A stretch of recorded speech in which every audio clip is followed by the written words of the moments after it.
grâce, seule ta grâce. Nous voulons instaurer un état de droit. Et dans un état de droit, il y a une justice indépendante. Ce n'est pas à l'individu Félix Tshisekedi de commencer à faire justice.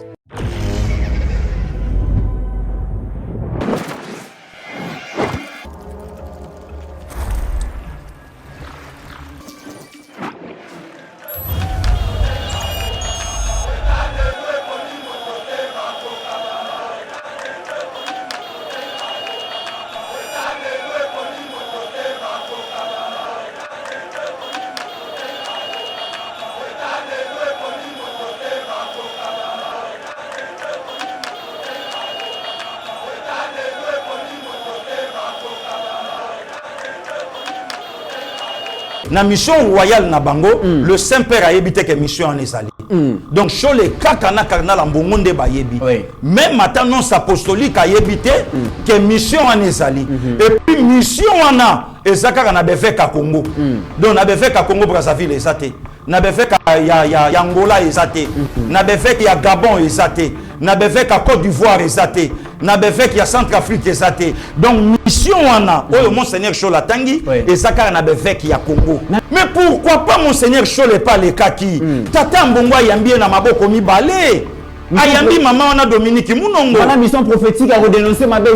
Effectivement, on a mission prophétique. Ayambi na maboko mibale. Et nous que c'est bon aux amoisi, continuez n'engoana. Mais na Daniel Safo, pourquoi pas sortie médiatique? Monseigneur Chola se permet à répondre même na ba combattant IDPS. Mais incapable à répondre député national Daniel Safo. Incapable de comité rang. Il y a répondre. Tant que ministre Oazaki Lobina plan Christian Mwando. Tant que le bail que ceux qui l'ont aimé koleka tokokata katanga. Mission prophétique ezalaki we people. Mission prophétique alors que pona koleka pe pona ko dénoncer que makambo yo muto ya zoloba biso parmi mission na biso toza wana pe pona mission prophétique tolingi makambo yo elobamate tolingi yango esalamate.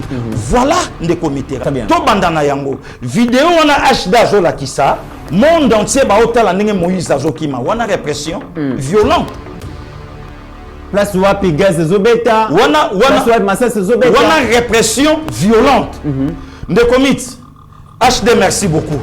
Wana répression violente. Batu ba otala groupe ya batu. Olivier Kamitatu bazoki misaye bakangi e maboko. Yemoko zomona lokola kwiti. Wana répression violente. Et puis esalaki côté nini oyo répression violente et salami. Ça c'est un. Deuxième hypothèse de comité ranaya. Merci beaucoup na ba photo oyo Ashda Zola Kisa. Lacrymogène na carte église Santo Catholico. De comics. Lacrymogène yango wana tala basango, tala ba mama, tala ba mikolo, tala ba na mikie, rien que kana ba photo. Po total sabato. Sikoyo na mibale. Na mibale ya marche ya Katumbi na bagazo ye betaman église Santo Catholique en 2019. Tate Piscopo Azaya Nzambe Toté. Ebs Cacao est un cacao en poudre de première qualité, mêlant l'utile à l'agréable, originaire d'Afrique. Les bio-cacao possèdent des propriétés médicinales et aphrodisiaques naturelles et puissantes. Un autre cacao n'est composé d'aucun arôme artificiel, d'aucun colorant ou de conservateur. Avec de l'eau chaude, de l'eau tiède ou du lait, profitez d'un tendre goût des cacao. Avec BioEbs Cacao, vous êtes assuré de retrouver une capacité physique optimale.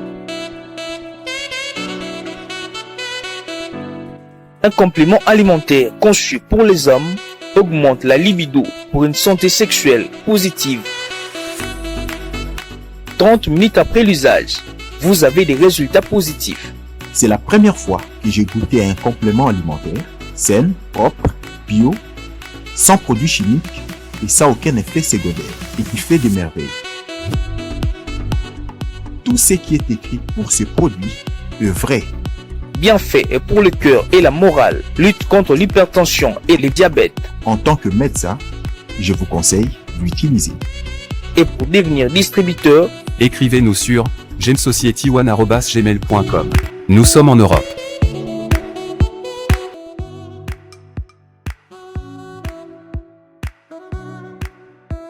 Nous sommes aux États-Unis et au Canada.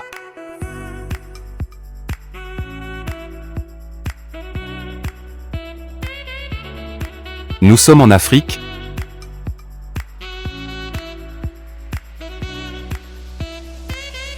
Nous sommes à l'est de la RDC et à Kinshasa.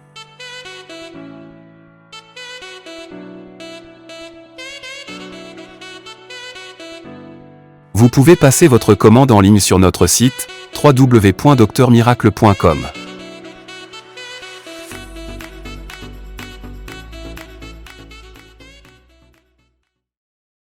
Ça tire à balles réelles entre la conférence épiscopale nationale du Congo, Senko, et les présidents de la République. Senko, au président de la République, quand il était opposant, il a bénéficié de même service de l'Église. Et le président de la République de répliquer, l'Église doit être au milieu du village. On en parle dans cette émission. Deuxième sujet, politique. Joseph Kabila organise le grand rassemblement à Kingakati. Il a réuni autour de lui les sénateurs du FCC et Balobelini, mesdames et messieurs. Bokoye, on a 4 émissions parce que rencontre Wana Izalaki dimanche Toko. Betapeli solo ya série ya mesure au gouvernement provincial et à Kinshasa izui par rapport à la recrudescence ya cas d'enlèvement aux Izali Kosalema, mesdames et messieurs.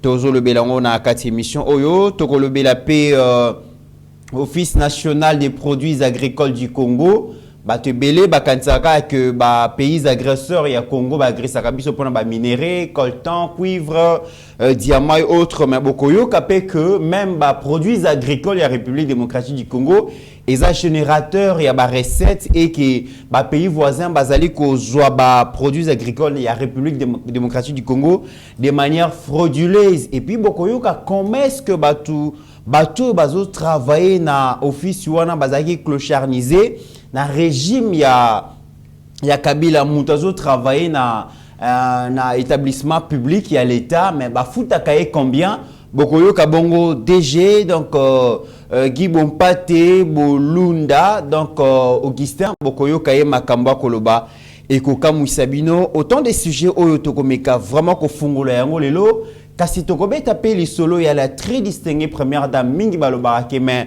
organisation ya première dame d'Afrique pour le développement et comme la Congo nini tokomeka ko zonga lisusu na simabota la tango mokonzi ya kenda ki Chine première dame akutana ki première dame République démocratique du Congo Mama Denise akutana ki na première dame ya Chine a remercié qui pona nini pona makambu oyo Chine a salela ki République démocratique du Congo à travers organisation ya première dame d'Afrique Bokoyo Kayango mais toko le belapé engagement ya première dame pona autonomisation de la femme congolaise. Bienvenue sur Eba TV, très heureux de vous retrouver dans le cadre de notre émission Éveil patriotique, c'est lui qui a l'information à les pouvoirs. Merci Nabino. Particulièrement bande konabiso ya Gabon totanga kabinoté boseng bolobaki yango na kata commentaire on a vu ça merci Nabino et Pasteur Gili est là pour prendre la charge de l'émission en termes ya réponse oyo question oyo Yeba TV s'est proposé merci na régie vous allez bongo coordonné par Mwanamboka Steve Kondé et puis assisté par Rabbi Mokoko. Pasteur Gili, bonjour et bienvenue. Bonjour Ndekomite, bonjour na 154 000 abonnés, vraiment bazo mata, Nzamba Batela Bango, Ezalaka Soué, ya Président Chekito, Mouchachino, ya Maman Sylvie, Walobaka. Tout moment, il faut rappeler ka Bandeko, Laïkaka, na ba vidéo, ba bloqué belé, et puis ba continuer toujours qu'on s'abonner. Vraiment, Nzambe a Batela Bango, Nzamba Batela Pe, ba papa Jessemala, ba compagnie biso toujours na direct à émission ndengezole kaboye ba Grace Vuda ba mama Asumta Vuda ba Beloti Mavungu et ba mama Sandrina Mawete ba Nadine Vuda bon rétablissement donc à tout moment ba Bet Matondo tozana bango ba maître Makumbi donc Nzambe a battre la bango na musala ya recadrage bazanango pona ko battre la quand même Yeba TV lelo bango monde bazoloba et ça parmi ba chaîne oyo bato bavandi ba quand même na posa bayoka vérité na sérieux ya musala oyo ezana katamboka na bango République démocratique du Congo. Merci beaucoup Pasteur Guili. Actualité la moto entre la conférence nationale et la conférence épiscopale nationale du Congo, SENCO, na institution président de la République Mokonzi Mboka kendaki ko célébrer bongo jubilé d'argent, il y a monseigneur Bernard Emmanuel Kassanda, et le chef de l'État a eu l'opportunité, a profité de l'occasion pour recadrer donc certains évêques. Il y a SENCO oyo bazozo ba tendance moko ba dérive moko dangereuse ozo ilingako pelisa moto na mboka, et tata Mokonzi vraiment aliaki malobate azalaki clair na maloba na ye. Tozongela extrait ya propos ya Mokonzi mboka wana parce que SENCO peut réagir Pasteur Guili na maloba ya Mokonzi mboka. SENCO ekangi pe monoko te vraiment, donc ça tire à balles réelles. Tout quand nous recadrage à tata Mokonzi na certains évêques ya SENCO comme ça to ya kozonga. Merci. Et c'est peut-être ici l'occasion pour moi de tirer la sonnette d'alarme par rapport à une certaine dérive constatée au sein de l'Église catholique.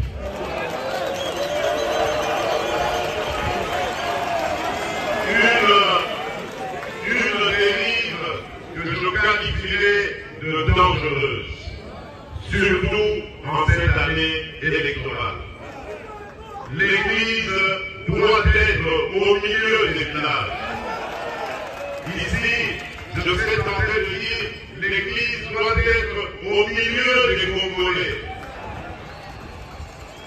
Elle doit prêcher l'amour, l'unité et l'égalité.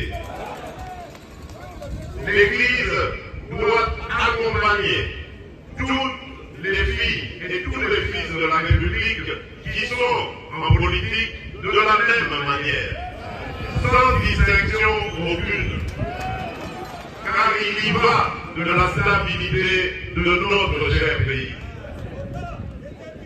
Et je sais que vous, Monseigneur Boutébi, que vous, Monseigneur Kassanda, vous comprenez cela de la plus belle manière.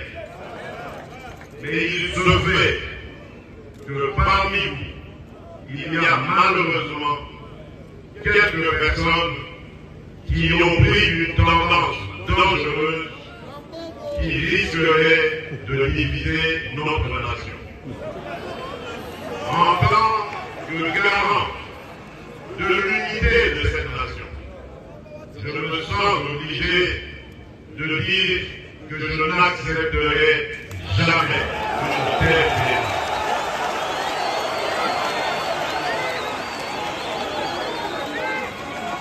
Je continuerai, parce que j'y crois, à entretenir les meilleures relations avec l'Église en général et l'Église catholique. Pasteur Guili, Mokonzi Mboka a Zalaki vraiment très clair. Ça fait très longtemps, na ba pic ya SENCO, le chef ne s'est jamais prononcé. Et chef Atikala Kolobate, Mende Balobaka Kaka, trop c'est trop. Mokonzi Mboka a zu maloba à réagir. Kasi bato bazo kanisa que le fait que le chef de l'État a réagi na ba dérive oyo ba certains évêques bazo mi pesa nango a fungo libongo guerre, a déclenché guerre entre yé na conférence épiscopale nationale du Congo. Batumsu balobi Mokonzi Sengela kité aloba parce que on ne peut pas s'attaquer quand même l'Église catholique, surtout dans la période électorale, ils ont mal mouté pour le régime. Des comités, d'abord, merci, na Motuna. Et le président de la République a bien mentionné certains évêques, pas l'Église catholique, puisque Moutou Oyo Mokonzi Mboka a remercié qui n'a Koyambaye, c'était l'un des évêques Nakata Senko. Donc, Monseigneur Marcel Outembi, il n'est pas n'importe qui. D'ailleurs, pour votre information, Azakutu parmi bateaux Congolais et Congolaises, souhaita qui est la même cardinal après Laurent Mosengo Passigna. Pourquoi? Puisque Kombo Naye et Bandaka déjà kolobama lobama moi mingi na malamu. Et le président de la République a s'adressé qui directement Naye pas l'église catholique, puisqu'il y a des politiciens, oh, les lots vont travailler dans Mboka, basa ba chrétien catholique, exemple, ba papa, il y a Sénat, asa chrétien catholique, pratiquant, des comités naya, chrétien catholique, oui, pratiquant. Donc, à quoi jamais qu'on s'attaquer dans l'église centre catholique, mais tant que garant il y a bon fonctionnement, il y a institution, il fallait quand même recadrer quelques évêques. Bazaka a mis balé, copie a batumi balé. Bazolingane ba embalé église. Copie comme à l'oko la talandenge ba olo banabiso église. Non, mokonzambo kalobi ango bien. Quelques évêques, oyo bazo tenir ba propos moko, oyo eza yangote. Mais ne comité naya. Si tu as l'émission, tu sur un commentaire, tu kombo ya évêque wana mi balé. Tu so baye biango. Ne commit. Est-ce que lelo évêque moko akoyi ko soit courage ya ko banga nzambe puisque kobo sala teke balanda kabiso. Et pas na bango toza ba voyou, hein, de ba déléquent quoi. Donc ba satakaka bo directement na ba évêque. Or toza pe bongo te na opinion. Mais est-ce que lelo yo ko ndima évêque moko akoki kolobake aza au milieu du village mais en 2019 à l'époque abbé, aujourd'hui évêque monseigneur se permet à kolobake to salamba moto kende na élection pour te vivre alternance. Dis-moi un peu. Dis-moi un peu. Pays catholique. Non, les noms dit parce que lorsqu'on parle de l'alternance, on oublie que le chef de l'État actuel a le droit d'avoir un deuxième mandat. Un deuxième mandat. Tant que alternance, ça veut dire que le président Félix s'efface. Pour un autre candidat, d'une autre personne. Mais Yango, le monani, est-ce que Monseigneur Chol, avec tous les respects, serviteur de Dieu, le nom de Nazolanda Biso, puisque batin da bomba vidéo, ba na service mon bao batala kabiso. Asa la rétro pédalage, a zonge la makambo ya lobaka, le lomo konzambo kaza à côté, soka lobi que certains évêques, pas l'église catholique, certains évêques, et le lo kolobanin, le lo monseigneur Cholé, le lo ceux qui a eu courage ya ko répondre mon konzamboka, incapable ya ko expliquer batou 40 000 phones au bazwaka na 2019 et utawapi. Église catholique yo kasoni na place na ye. Batou nyo soto yebi ke na ba sortie médiatique na ye, asa mutali kukumate. Alors baka normal, mais mukolo wana na plateau tant ba poser question 40 000 phones au binobo utilisaka et utawa nde mukolo to yeba ke non monseigneur Cholé évêque de son état à Begiakapé donc nyo sona bisoka bazo bango batamaile po basala ba latin na ba philo mais to ça ngopé et quelque part ça la soni et vous pensez qu'un des comitéran le président de la République azana ngote na kata mutu na ye ne comitéran to vanda awa aujourd'hui monseigneur hier abbé basali nzela na bango na confrère na ya protestant et Dieu merci aujourd'hui quand même protestant abadio comprendre que le lopona za la protestant na protestant pona batoyo donc le lopona za la protestant le lopo kombo protestant na la tango na zo ngo pona ko protester na makambo et malheureusement il est le protestant aloba na bisote makambo nini ya protestaka pour le lokoma protestant mais biso so tebi ba démarche o bango basalaka na poto le loba multinational loyo ba tcheli biso ba guerre ba violation ba mama ba tiweri instabilité et pillage ya minerai ya Congo nde bato yo monseigneur azalaka na bango nde bato yo monseigneur akenda ko funda république nde comiteran et pas na bango donc nyonso na Félix Antoine Tshisekedi Tshilombo na ba congolais donc toyebi yangote.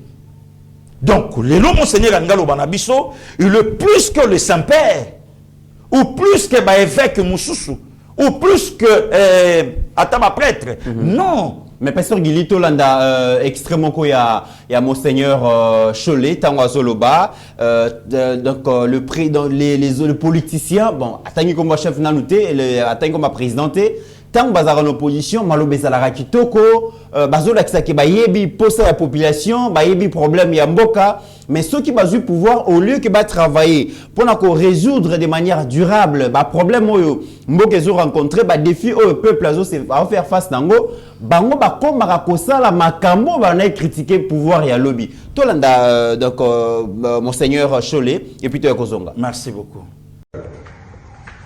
cette réalité qui est cette perception constante dans le temps, ça signifie que la SENCO ne roule pas pour des individus, la SENCO ne roule pas pour le pouvoir. La SENCO a toujours défendu des valeurs. La SENCO est convaincue, comme les évêques l'ont dit encore cette fois-ci, que la stabilité de notre pays et le bien-être de sa population passe notamment par des élections crédibles, transparentes et apaisées. Donc c'est le bien de la population. C'est la stabilité de la population qui est la préoccupation des évêques, qui fait que les évêques rappellent les valeurs que tout le monde doit suivre pour arriver à cela. Donc, et qu'est-ce qu'on constate? Quand on est dans l'opposition, on échante la démocratie. Et quand on passe de l'autre côté, on commence à faire les choses qu'on a critiquées hier. La SENCO, elle reste constante. La SENCO, elle reste... Mais pasteur Gili, Monseigneur Cholet a comme sentiment que le Makambounios au président Félix en tant qu'opposant d'hier a critiqué une fois au pouvoir. Azo a comme copier Makambo kaka Kabila bane ko sala. Lacrymogène et bétamine. Donc Makambo changé té. Lacrymogène et bétamine église catholique té. Ba prêtre ceux qui mo konzamboka ana posa ko yamba bango. Azo yamba bango lelo na palais présentiel. Mais après consultation ko uta na bango na nani na palais la nation.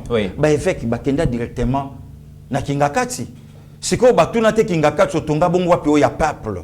C'est ça. Des comites. Oyebi lelo, tant que ça baton en Zambé, quelque part, voilà pourquoi mon même est Christ. Après ça, kabiso leçon mon koya malamu. A tuni baye kolina ye, qu'est-ce que les gens disent de moi? Est-ce que lelo Monseigneur Cholet, à ça yoki o ezolo bama, n'entourage ya ba prêtre ya église catholique pour naye? Est-ce que ça yoki? Donc l'analyse va sortir na bango za sincérité pasteur Gili. Non, ils analyse la situation politique à sincérité. Non, ils a même parce pas. Que d'après Cholet, c'est comme si rien n'a changé. Non. Avant Kabila, après Kabila égale avant Kabila. Mais avant, à l'époque, à Kabila Russie a koufa une église catholique, il est là, quand Kabila est commis meilleur ami na bango.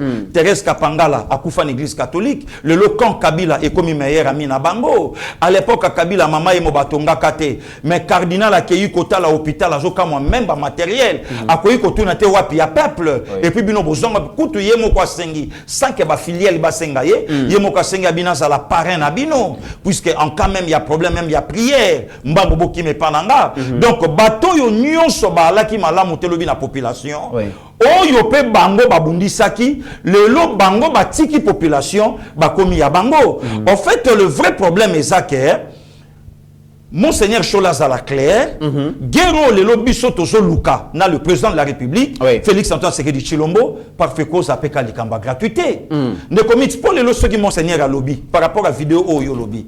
Mais batunion so baïbi, ne comité les lopé tozo voyager to kenda rapé bamboka bato. Le lopé ba poto to kende batunion solo na poto ba Hollanda biso. Bekol catholique na poto eza ofele. Mais biso awa, bekol cher. Il y a République et ça école catholique. Est-ce que Monseigneur Ambongo a kolo banabiso école batonga na première rue Saint-Raphaël té école ya Monseigneur Cardinal Mosengo kombo nango atuna biso bana non ayebisa biso ba parents ba futa raboni kuna. Et vous pensez aujourd'hui de Comitera ce qui a lobby makambona ki balobaka makamu susu même mon conseiller gratuité oyo bango ba accompagner ka pouvoir il y a 18 ans. Mais mon conseiller a lobby gratuité. Des déclenchements, il y a pas problème nyonso. Il y a ngo anebandi. Ne comité ngana kamwe na zoyo katate puisque pokolobake ba jeune soki ndeni so ni ba terme à utiliser. Bongo ba jeune catholique oyo bazalaki na stade de martyr ba yembela mo konzamboka. On appelle ba jeune amabe ya IDPS ya parti au pouvoir. Voilà des comités. Mais pasteur Gili, toko koma na place wana toko lobe la force du progrès. Toko lobe la peine à béret rouge parce que na zana image ya ba béret rouge wana. Mais le chef de l'État, Nanga Bounaye, il pense que les évêques, il y a commission, il y a conférence épiscopale nationale indépendante, donc certains d'entre eux, bazo sala musala ou singila qui basalate. Exactement. Mais évêque peut ba kanisa ke mokonzi amboka azo changer makamute ndenge singila isalema. Tout que non a chef de l'État. Chef de l'État a recadré certains évêques. Certains, mais les noms dit que le chef a dit. Alobi bolingo yangana église catholique au Kabwanate. Na kozala toujours na collaboration église. Et puis alobi que à kosala makasi asunga église catholique ezongela bongo lutte nango o batu nyonso bandai ko admirer, lutte contre les anti-valeurs. Parce que c'est cette église catholique née formée batu belé, ba comme batu ba valeur. Mokonzi mboka lobi azo zela que église catholique et sunga Congo pour Congo relever ba défi ezanango par rapport à la corruption, par rapport à la tribalisme, par rapport à séparatisme, par rapport à l'impunité. Le chef de l'État pense que par rapport à la corruption, tribalisme, séparatisme, impunité, l'église catholique est Kangi Mounoko. L'église est Zolobate. Mais l'église est beaucoup plus politique. Est-ce que ça peut sentiment non, pasteur? Non seulement le président de la République, oui. Même les Bissoba congolais. Tu as senti que l'église catholique, pas l'église catholique, mais évêque Tobunda qui na bangolobi, bangote de comme il quand même na kotu na pe bateau. Est-ce que Angola évêque basate? Pardon pasteur Guili, toi l'un extra chef de l'État comme ça au Maloba. Merci beaucoup. Voilà. Merci. Je continuerai parce que j'y crois à entretenir les meilleures relations avec l'Église en général et l'Église catholique en particulier.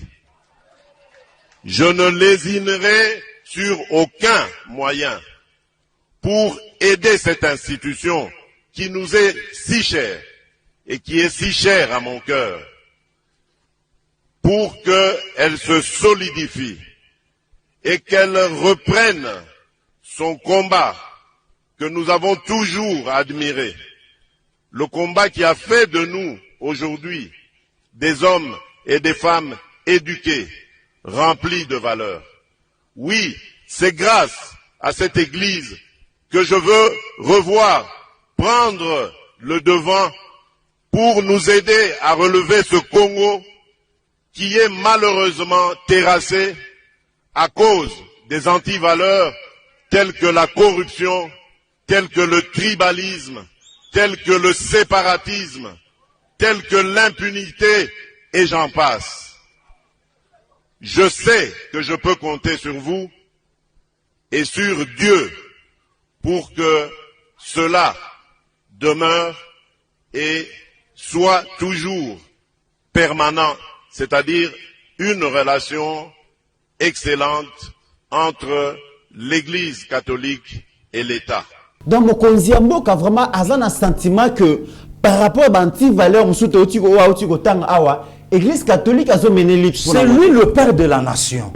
Donc, certains évêques, pas l'Église catholique, certains évêques, bango ba profiter bazwa branche moko boye. Parce que makambo o eza boalu bwajitunga ya mboka. Bango bazwi bakangi misu, bazwi monoko bakangi. Prenons l'exemple de Mitterrand. Candidat président de la République moko a koti le londe toyebike azali ki mama na ye. Ba koti na kati ya misa ya Pentecôte mokolo ya nkitela ya molimo mosantu. Mais mama wana atumba mboka awa na ba propos moko tribal. Est-ce que Toyoka Senko? Oui. Maman wana Lubango? Est-ce que Lelo Nakata Senko? Il n'y a pas un évêque, il n'y a pas des évêques kassaïens. Bazali. Maintenant, maman on a ça la sortie médiatique, il y a côté toyer tribu moko, il y a koloba mabe na tribu moko. Chola Lobanini, c'est lui le porte-parole. Alobanini. Atikala lobelo côté pasteur Guili. Na yebite soko image. Condamna ta propos wana oza incitation à tribalisme. Na yebite ndeko Mitterrand, soki batu ba yokaye bakolo no pasteur Guili, o yokaka yete alobela yango. Mais nga lelo na oloba na yokate na monate. Oui. To monangote, le loyo évêque numéro 1, l'église catholique au ya Congo, a yokandenge député moko aloba. Mais évêque wana aza capable ya koloba parlement soki ya bandokite. Mais na kati parlement bandoki, il y a un député oyo aloba ke soki loi wana meki koleka muto akokufa. Kotumba mboka. Kotumba mboka oyo. Toyoka réponse ya Cholete. Un leader politique a menacé même Kabula Katanga na Congo. Kabula Katanga. Toyoka te. Wana arbitre akangi misu. Le séparatisme au chef de l'État solo. A juste sifflé a bombi yango na kilote na ye. Toyoka ngo ne komiti lelo yo tolela likambu ya Bukanga Lonzo. Oh, pasteur Guili. Likambu ya impunité tata mokonzi alobi yango. Ne komiti lelo tolela likambu ya Bukanga Lonzo. Au contraire kobo sanate batu babandaka likambu ya rétro commission et ça c'est le 7 et ça branche ani je l'espère église catholique tant babandaka likambu soki ya 14 soki 15 millions voilà et à la kibango à l'époque il y a Kulutoyo bonalinga kapé mingi boye il y a celle Ndayuel ba marche banda na bango Isidore Ndayuel merci beaucoup mais pourquoi pas payer le sel ça kokobi malobi non toye ba pe vérité na likambu ya Bukanga Lonzo parce que 205 millions et ça quand même bon gebele batata un peu le Seigneur il va se prononcer quand même wana bakandi misu siffler a bombi na poche à kilote quoi na yo na carré pamba ça bien être un peuple pasteur Guy c'est toujours pour ça parce que évêque Cholé il y a lobby que l'église catholique une version dans la mission royale na bango bien être la population de intéressé bon même Dieu merci na mission royale na bango le Saint-Père a évité que mission en ezali donc Cholé kakana karna la mbongo nde ba yebi même maintenant apostolique a évité que mission en ezali et puis mission wana ezaka na befeka Congo donc na befeka Congo Brazzaville ezate na befeka ya Angola ezate na befeka ya Gabon ezate na befeka Côte d'Ivoire ezate na befeka ya Centrafrique ezate donc mission wana oyo monseigneur Chola tangi ezaka na befeka ya Congo na mission prophétique pasteur Guili bango balobi pour la mission prophétique ils ont ça baron d'ingissé à dénoncer mabe mais tribalisme corruption séparatisme de comité tant maman wana bandaki likambu ya tribalisme mais pourquoi pas monseigneur Chola pas les kaki tata mbongo yambie na maboko mibale ayambi maman wana Dominique Munongo wana mission prophétique à dénoncer mabe effectivement wana mission prophétique ayambie na maboko mibale et ngelo ba que c'est bon aux amoisi continuer ndengo wana mais na Daniel Safo pourquoi pas sortie médiatique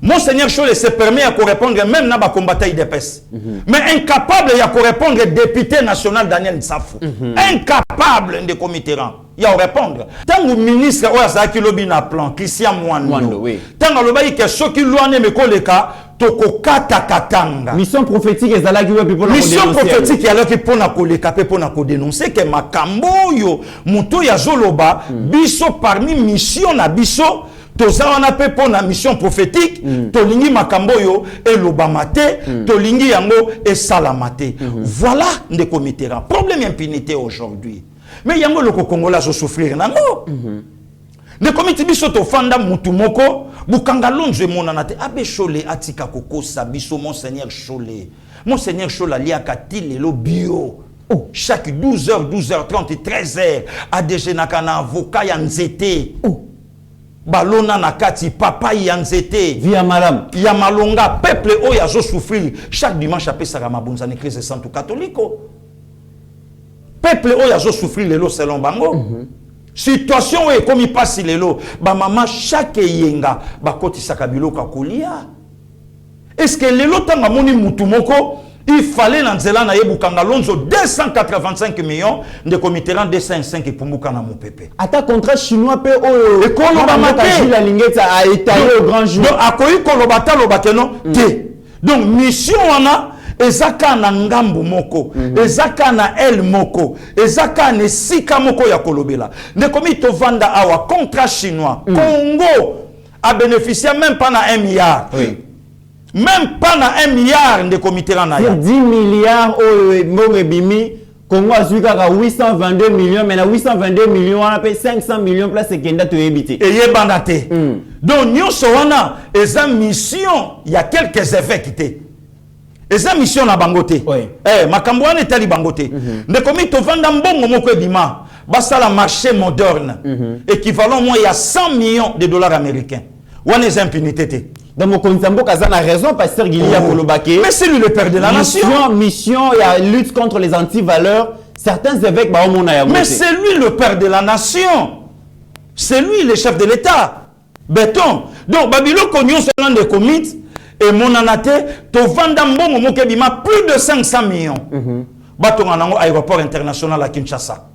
Mbongo ane mon anate. Aéroport paix et ça la m'a pété lelo et puis bevek pe balobate bevek pe babeta pe lisolo na ngote et tali pe bangote nde komi to vanda Congo bimisa mbongo ya 1000 écoles ya 1000 écoles ata école moko etongama ezate ata moko etongama ezate mais mbongo wana ebima mais bevek pe balobate donc nyonso wana lelo yo okomona monseigneur Cholet akomi lokola gangi ya film akomi lokola ndeko nanga Blanchard Moussaka o asala musane kitoko akomi lokola ndeko nanga Roger Ngandu akomi lokola Sankara de Kunta wewa donc sebo beti yangiama kobika te encore wewa mikolo yo bote ndenge wana na ba video wewa bote ya nyama auselo video ya koleka obika te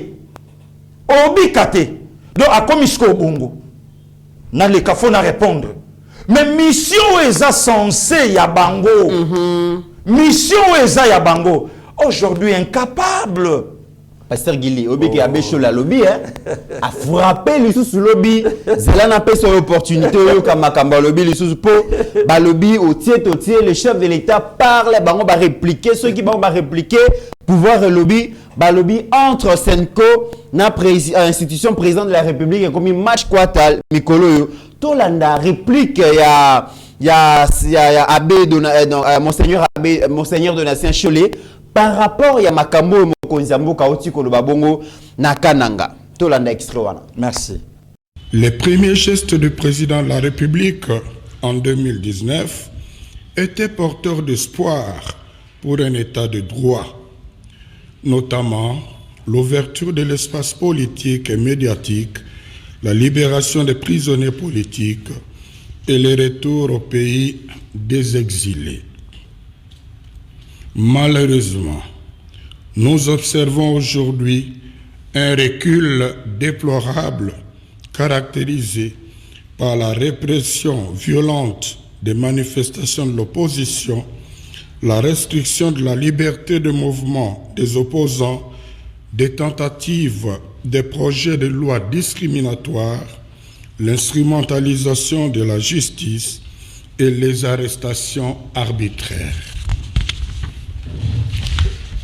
L'intolérance politique s'observe aussi dans la sphère des fanatiques violents qui s'attaquent au grand jour, aux adversaires politiques et à ceux qu'ils accusent d'être proches d'eux.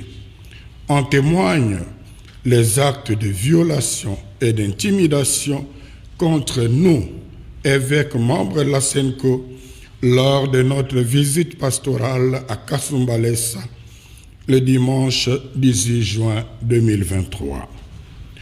Nous condamnons toutes ces pratiques inacceptables et rappelons que nous tenons aux élections inclusives. À ces propos, le peuple n'acceptera pas un empêchement purement politique de qui que ce soit de se présenter comme candidat aux élections. Il faut lui laisser la liberté de faire le choix de ses dirigeants conformément à la Constitution. Pasteur Gili, Monseigneur Cholet a regretté que ba propos ya bongo ebimana munoko ya président de la République, alobi Mokonzambo Kaebi, que l'église fonctionne à toujours bongo et puis éco changer ata mukolo côté.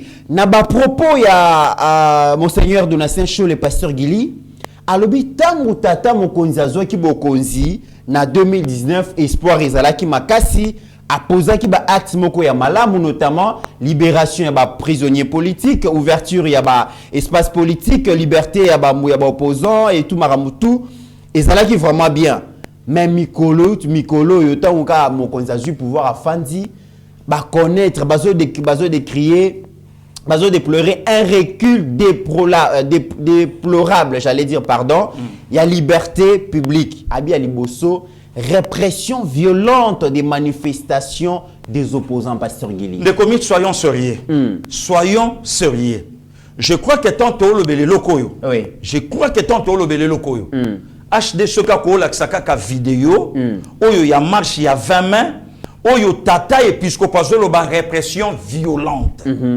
avant que tu en marche à 20 moi je crois que ça maille le kolekanga de commis tozonga moi sima makasi parce qu'il y a 20 mezali ya lobby awa te de commis avant élection de commis to bandana yango puisque yango de place à vandi comme ça tozonga sima à malin demi très bien yango de place à vandi moi je crois qu'il est le plus intelligent que nous autres il est le plus intelligent mais politiquement parlant parfois tant soit cause anase na ebi kaza plus intelligent selon ye to bandana yango vidéo on a HD zo la kisa monde entier ba otala ndenge Moïse azokima wana répression violente place wapi gaz zobeta wana répression violente de commit HD merci beaucoup wana répression violente batu ba otala groupe ya batu Olivier Kamitatu bazoki misaye bakangi e maboko ye moko zomona lokola kwiti wana répression violente et puis esalaki côté nini oyo répression violente et salami ça c'est un deuxième hypothèse de comité ranaya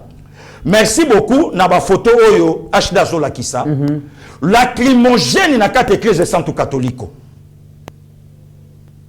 de comité lacrymogène yango wana tala basango talaba mama, talaba mikolo, talaba na mike, rien que quand na ba photo, pour total sabato. Si qu'on nami balé, ya marche ya Katumbi, na bagazo ye betaman église Santo Catholique en 2019. Tate Piscopo. Azaya Nzambe, toté. Toba qui s'appelle photo ya Martin Fayulu. Photo répression violente ya Mutuna Yoa. Répression violente. Il y a marche oyo tate puisque palobi Martin Fayulu yewana lali répression violente Moïse Katumbi yewana lali ce qui n'a oxygène répression violente maman F Bazaïba Massoudi excellence maximum de respect à Kota nango hôpital balle na cheville répression violente le lot tate puisque pakola ksabiso opposant moko à côté hôpital pour la répression violente à quoi l'axabiso mutumoko azoki na lobby bien de comité azoki na balle mutumoko azoki na balle ndelo ko ba bengi répression violente donc c'est-à-dire na lingala ba bengani batu na makasi ba brutaliser na makasi de comité nde yango na lopoto o ya lobby une répression violente est-ce que ba image bisoto la kisi a koki vraiment ko utiliser phrase wana deuxième na éviter ce qu'on a na vidéo il y a marche la plus courte du monde depuis histoire de marcher bandant de comités oui pasteur Guili tu l'accent tout à l'heure là mais pasteur Guili j'ai l'impression que violence et ça là qui ne l'engambo opposition pasteur Guili to la nano extrait à vidéo HZO la kisa na marche ka le 20 mai il y a le 20 wana tout le monde est-ce que bateau babane ko tinda ba policier mabanga et ça bateau ya pouvoir to bateau opposition voilà to na extrait merci beaucoup de comité ranaya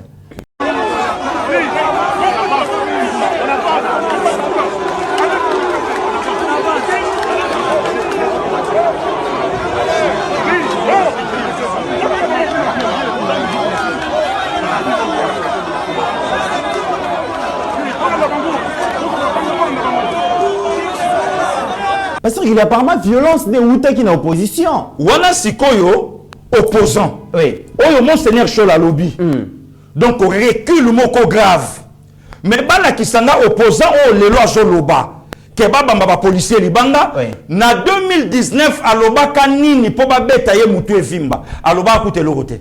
Dans la 2019, yende ba violenta kaye. Yende ba violenta wala mutu ebimi. Mutu evimbi. Mais en 2023, yende mutaza auteur à violence. Yende aza auteur ya violence. Wana ya liboso. Yami balé. Puisque tu expliquais tate Piscopo. Oui. Yami balé de comité ranaya, marche moke salamaka opposant wana. Oui. Ayebisi chauffeur na lobi poussa mutu kati côté ba policier baza. Bololé. Donc wana zo finga ba policier. Ba policier bololé. Si qu'on a 2019 a finga kam mutute ba betaye mama Eva batu alobakate mama bundela kamboka na mutu na ye mama zwa bala kota na hôpital nzambe ka mutabatelaka wana nyonso ba foya ba mama Eve et pas tate piscopo ezate foi où ils ont dominé foi ya batunyon son na Congo et ça foi ya Moïse Katumbi. Oui. Donc Nzambe abisaka mama Eve bazayiba na eloko oyo likama ya liwa oya kutanaka nango. To suki wana te ndeko miti. Répression violente. Ba propos lelo oyo bandi ko bima na monoko ya ba opposant. Donc il y a un propos au Sénat qui marche, il y a marche la plus courte. La plus courte. Banda histoire ba marche banda. Voilà. Et puis il y a banani, il y a bateau ba beta lacrymogène na ba photo HD à auto la kissa. Mais est-ce que violence c'est la total extra quand dazo la kissa comment est-ce que Chadari et compagnie ba ya ki Baremonchi banda même. Banda. On a vu même des dames ba marche na ba robe. Na ba robe ya pembe. Ba tamboli banda na kohydroti. Awa na scène violence c'est la quitté. Violence c'est la quitté. Pourquoi Moutazo ko satine allié très sain? Pourquoi ne committeront? Hein? Pourquoi les hommes t'ont qu'à suivre na esika ne commit nazo se réserver ya kolobaka babilo komusu parfois et koluka et lésé tamsu batu mususu. Pourquoi le kuta ya boy? Mais t'as avec donc t'as avec à l'OBP Likambouya. Il y a instrumentalisation de la justice. Pasteur Gili, n'a habité qu'au Senga na mwana mboka matata mponyo aya ko expliquer donc 205 millions bukangalonzo ekenda wapi. Ils allaient instrumentalisation justice. Oui, d'après les évêques. Oui, c'est long yé. Donc wana bako tunate. Bako tuna kamba 100 millions te ya marché. Bako tuna likambu ya contrat chinois te. Bako fungola dossier te ya mbongo ya aéroport Angile ekenda wapi ya Luano ekenda wapi bamoni mutuna mundu ki na marche donc batuna yete mutuna mundu ki na matange sika le président de la République azali na arme à feu de comité et sika mokonzaza balandeli ye bazoye nango mabe lelo. Donc, ce que opposant à Mboko, basim permis à un opposant. Non, basimba yete, balobana yete, puisque mon konzamboka assisitaka espoir. Assisitaka espoir, puisque batona basala batumabe, mais le loba komi ba meilleur ami. Arrestation arbitraire, mais quel opposant ni bakangi? Quel est l'opposant bakangi na Mboko? Salomon. Est-ce que Salomon c'est un opposant? Jean-Marc Kabound. Nalobi, est-ce que Salomon c'est un opposant? Mais Kabound. Tala opposant bakangi oya Sénégal. Oya Sénégal l'opposant. Hein? Ou un opposant? Mais Jean-Marc Kabound peut pas. Non, Kabound opposant. Non, Kabound bakangi était une opposition. Kabound bakangi était. Kabound bakangi na makambo mokonzamboka lobaki na njamena. Ce que l'on veut critiquer pouvoir, voilà un démocrate, un décomitérant. Quel est ce président, Lelo? Il y a sa même notion, il y a opposition, n'a pas opposant. Hein? Un président africain a sa même notion. Comment opposition et Zalaka critiquer le régime, mais Koko c'est la moitié à mon konzamboka makambouté. Koko c'est la paix mon konzamboka makambouté. Wanande faut la que ça va preuve na justice. Parfois yangwane loko ba bengela Jean-Marc Kabound. Brandir ba preuve ya makambu oyo lobi. La kisa yango. Donc c'est ça ne commit. Le lo nazo kapasi na mutabwanya ya mayele. Ya ko accompagner muto ya lobi ke lobi. Soki na zui bokonzi na mboko yo justice ekozala te. Na kotika mutu nyonso avake librement na ba occupation. Ne commit omona yango na mboka ni. Omona yango wapi. Donc moi je crois que Lelo, Monseigneur Cholazala libre de son choix, il y a kolobake appartenance nangai et ça na Moïse Katumbi puis ensemble. Là c'est clair et net. Oh bango mokonzambo kako senga bango bazala neutre baza au milieu du village. Bango balingi makambo neutralité te de commitérant. Mais yo kapeli kamo lisusu pasteur Gili jeunesse à partir de PES. O babengi force du progrès basa so brigade ceux qui ndenge nini wana abeshol monseigneur Chola lobi ba ko sangana pona ko intimider ba opposant ko intimider même bango moko batata mpelo mais pasteur Gili to landana no extrait image dans ces pays ils en a groupe moko baba na benga ngo béret rouge Père et du Fils et du Saint-Esprit, Kanga et Lanzoto. Mais bah, tu n'as jamais qu'on dénoncer. Merci de comité. Tu l'as extrait. Au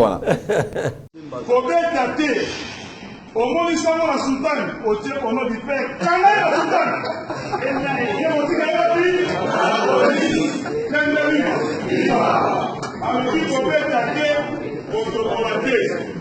Comment la soutanité a pu la soutanie, bazali bato le coup. Sauf que on dit nous soutanie, avec le corps en général, on dit un posteur. Quand là il est au Kénéwabi,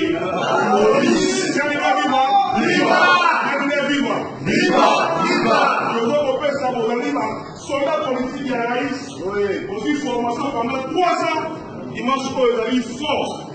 Soit la vie sur les pour la combattre de la mort. Donc, on a l'église à partir de 5 heures. Chaque messe, il y a 10 000 soldats politiques de cette Kabila. Dans chaque église, on a 10 000, 10 000. Yo commandant, on a ma charge de yo. Ça va discipliner. Ça va courtois et ferme. Ceux qui ont monté la soutane, avec dit pour Tambola, quand on nous dit Père, quand on a eu aucun pays, on nous doit la soutane, avec autant de dit au posteur. Bon, quand on a eu aucun pays, au Kimi n'a pas monté dans la police, la plus proche. J'ai dit, 5 heures, on l'a mouki. Au pays commandant Bengue, beaucoup de choses, beaucoup de choses, la messe Nabino. Comment on a pour mon côté? Pasteur Guilina, est-ce qu'il y a eu deux pièces qui ont copié Makambo? Comment on a détonné? Je ne sais pas si progrès est remplacé, je ne sais pas, Naï Depes, il y a AK-47, Augustin Kabouya Chilumba, Naï Bité, intellectuel de son état, à Koki, qui dirigeait parti, Oyo, et Zoboko la milice. Ça c'est N-O-N. Force du progrès à milité, Pasteur Guili. Oh, mais Monseigneur Cholet ça va bref, ma vidéo y'a Oyo là qu'ici. Au moni sango salon du Père et du Fils et du Saint-Esprit. Chayemoto, ba dénoncer yango. Ba loba yango. Ne commit ba calcina ba combattant ya idepes. Na siège. Le loba audio et bandi ko tambola. Parti moko et renissa ba maître ba sportif ba sala opération ya ko calciner batu.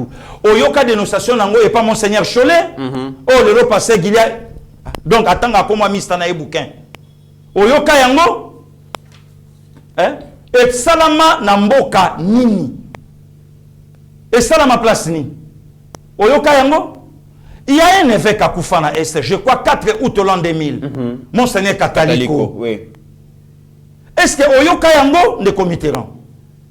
Est-ce que les loba leka ba dénoncer les loba leka ba lobela les loba leka ba salango boy? Oyoka? Moi je crois que manque à dire. Au moins une justification ya kolakisa et loko binobole. Je donne raison à ma grande sœur chérie. Ya Charlie Beyamami. Oya bandai ka kolobananga pa lobananga tilelo. Non quoi banda? Nga oui mami. Kolia kambongo ya politicien mon côté pour lobby okozala na joug naye okoka kolobate. Ça se voit maintenant leini que bama kambo yo pasteur Guili moins intelligent que Monseigneur Cholet en tout et pour tout. Mais à éclaircir Makambo, l'intellectuel de son état, Monseigneur Cholet, incapable de pas obéir même la fausseté. Le lo yom tolaxi vidéo ne commitera. Mais est-ce que au so yoka balobé la yango, ntoto betali solo ya Russie. Monseigneur a ça qui ta la famille naie. Tate episcopat ça qui ta kuna, ya Thérèse Kapangala. A ça qui ta. Combien de propos au Monseigneur a Zolo baza même pas inquiété? Il est plus spirituel que pasteur Nani Ekofo. Il est plus spirituel que Coutinho Fernando. Non, qu'on se le dise, les comités. Ni oyo pasteur Coutinho à Lobaka, le loi Simba 3e pied. Est-ce que Cholet est plus que Yé? En termes, il y a bon Zambé.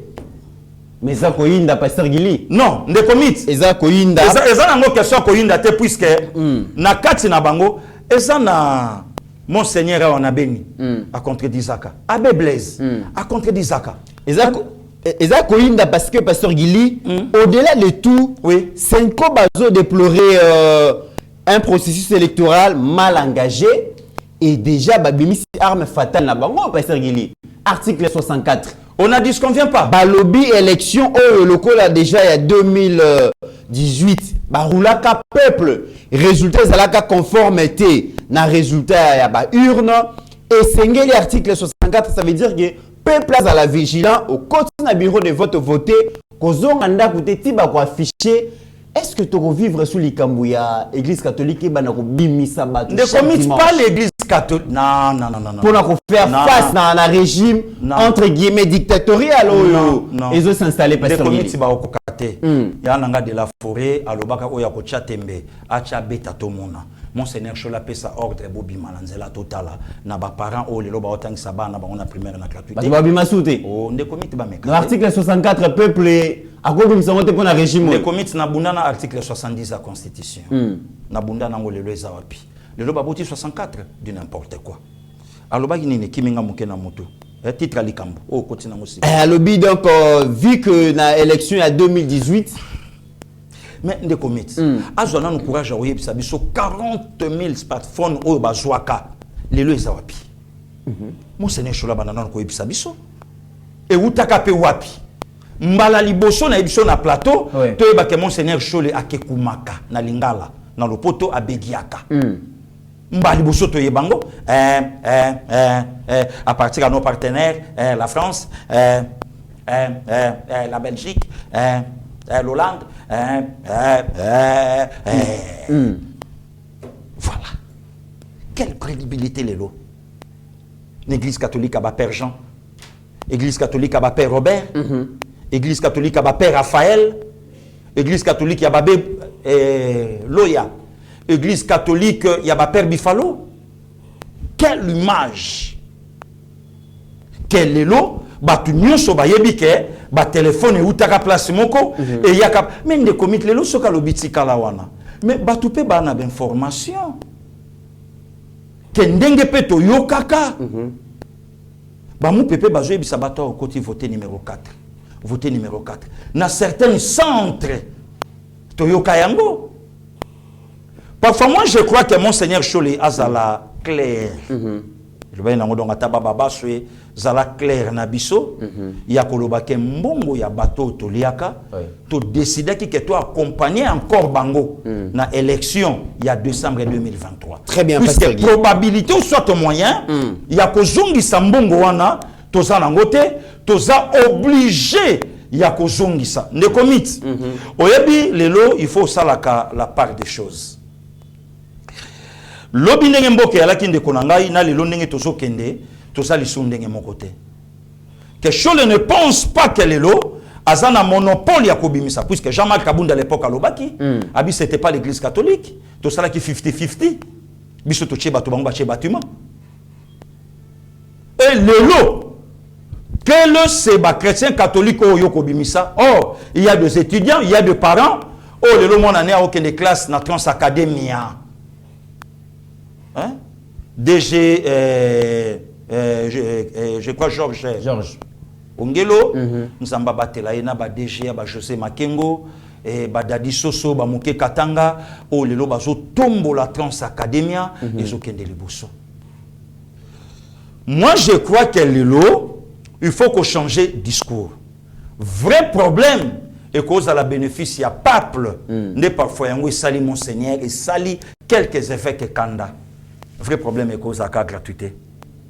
Puisque le loso lobby instrumentalisation il y a justice. Même des comités ranaya, ce qui le lobby babiba instrumentaliser justice. Chose ça dans mission. Problème il y a comme on a ça pour il y a des combattants et des personnes loba na makala. Babima teti le lo. Si le lo ba na makala. Le lot Ndemo Yambinga ne commis 27 juin 2023. Baza la prison makala ti le lo. Mais Mouto le lo ana bokonzi moko ba combattant il y a eu des pinces. Le lo lobby mais Alaksanga na pouvoir il y a 18 ans. Membre ni a pas perdu bakanga même au détournement au boy ana makala. Personne azate ne commis. Ce qui est là, balobi ba instrumentaliser justice. Ozo mona ba mo hein, ezo qui est similaire. Donc ba vanda ka ba solo la kango. Mais à Bossanike, je suis rentré vite au pays, répondre à une justice instrumentalisée au pays yango et bimikuna et perfect. Mais kende ko répondre à la justice, chaque justice soit na KO, prouver yango que c'est pas moi les bouffeurs de 205 millions. Incapable. Mais ne committeront. Justice au baotindika soki lelo balobi makeno ba instrumentaliser justice ne commit na betela batuli solo lelo na olobango au vu à monde entier. Oui. Soki ezalaki ke IDPS Facha zalaka président pendant 4 mandats et que PPRD baya kozwa Kabila président de la République ne lelo pe toza invité. Oh. Olinga zandenge ni pasteur Gili. Oh. Mais véritable chasse à l'homme. Véritable chasse à l'homme. Ne comité biso vanda na télévision, moko ya ba communicateur ya FCC, aloba nani ayebite que Joseph Kabila Mutaboma pasteur Albert Lukusa. Lelo monseigneur Cholé a ko simba papier atangi ba résultat ya ba répression violente. Pasteur continue à Salarani. Lui il est plus que nanine. Le troisième pied, le attique église naïe, atikango.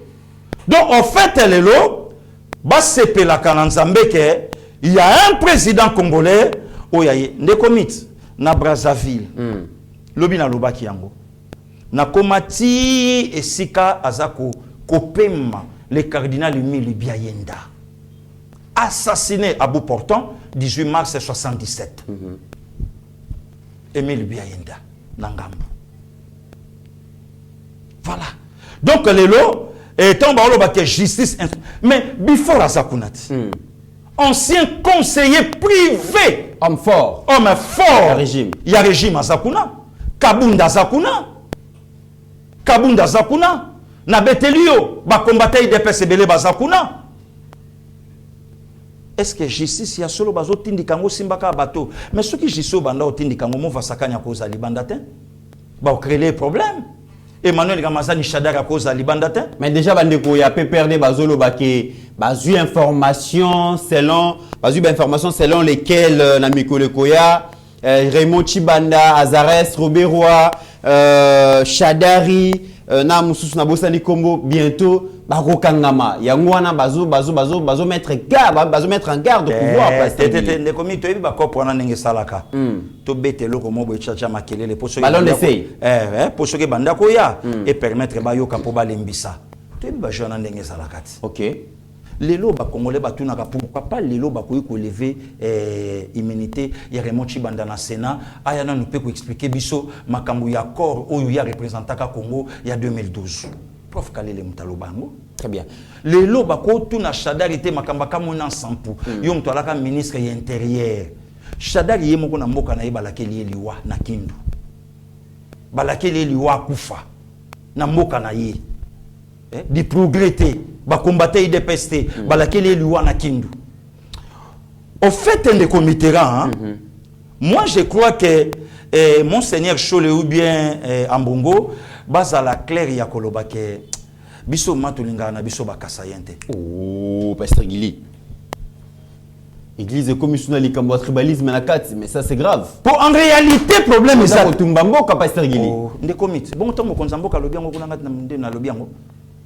Soki kutunde ba yebisi biso ouverte mabongo et kopia biso sikoyo mayele même mataba prêtre même mataba séminariste même mataba ndimi l'église sainte les kassayen ba babi ah OK donc bino bozo bimisana bino problème mususu zoka vrai problème puisque kobo santé les kamona passer sonika futa lobango na désignation ya Ronsard Malonda tate episcopo ya lobake bo sala par tous les moyens kassayen à l'écater place wana.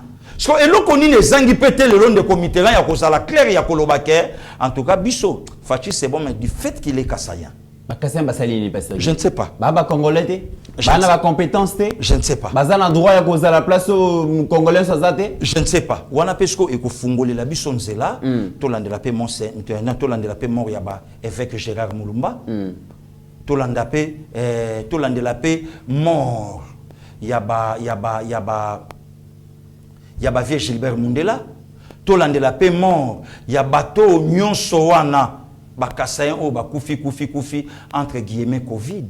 Très bien. Donc moi je crois lelo batu baza la claire ya koyebisa batute ba évêque baza la claire ya koloba ne komit évêque okende ti na koloba ketwale na kasumbalesa mais batu nyonso ba yebi ki yalaki inauguration ya diocèse à Kashobo. Très bien. Pasteur Gili, Joseph Kabila organise le grand rassemblement à Kingakati. Dimanche passé à Yambi ba sénateur ya FCC na Kingakati pour ba solola ba tabler sur les importantes questions de l'heure, notamment élections et tout. Mais d'après les indiscrétions, d'après la ceinture rapprochée à Joseph Kabila, bah, Kabila est très très mécontent de la gestion de Mboka après son départ.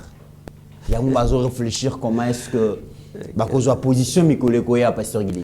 Non, première question autour na et pas le sénateur a vu, est-ce que le loi a plus de 15 ou bien le loi a 15 bons collaborateurs?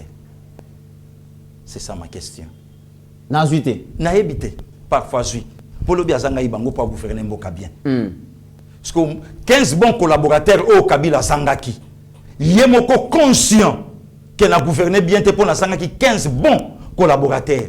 Parce que azo regretté par rapport à la situation nini. Yemoko yebisi biso na suka. Ce qui n'a 15 bons collaborateurs. Ndena ngana comme ça ta budget na 20 milliards. Ce qui n'a 15 bons collaborateurs. Nde bangaba me manganzele lengesa. Ce qui n'a 15 bons collaborateurs. Nde bangaba ko tsanga na deuxième porte na tala ndenge nzela wana ebeba. Ce qui n'a 15 bons collaborateurs. Bangaba rappeler l'article 43 de la Constitution sur la gratuité de l'enseignement. Ce qui n'a 15 bons collaborateurs. Bangaba yebisanga na tonga mama yemu. Ce qui n'a 15 bons collaborateurs. Bangaba yebisanga na tonga 20 mains. Ceux qui n'avaient 15 bons collaborateurs, il ne fallait pas na bomba journaliste na moment nanga le collab Franck Ngike. Ceux qui n'avaient 15 bons collaborateurs, banga ki ba yedenga tena salatina bakasho ya base à mabele kena aner batu balia kate au kotikuna au bungi famille leli. Ceux qui n'avaient 15 bons collaborateurs, banga ba yebisangai yebisa général na yo alongola morgue na ndakuna ye. Ceux qui n'avaient 15 bons collaborateurs, banga ba yebisanga yebisa mwasi na yo afutaka taxe mboka pour etombo la budget. Ceux qui n'avaient 15 bons collaborateurs, bangai ba zongi selanga likamba contrat chinois, mboka elinga kolia ta 5 milliards. Ceux qui n'avaient 15 bons collaborateurs, voilà des comités. Ce qu'on a omis tout na. A 15 bons collaborateurs na lekinanga. Afana na kimi alors? C'est ça, réponse yangoa. Pasteur Gili, tozo évolué, actualité.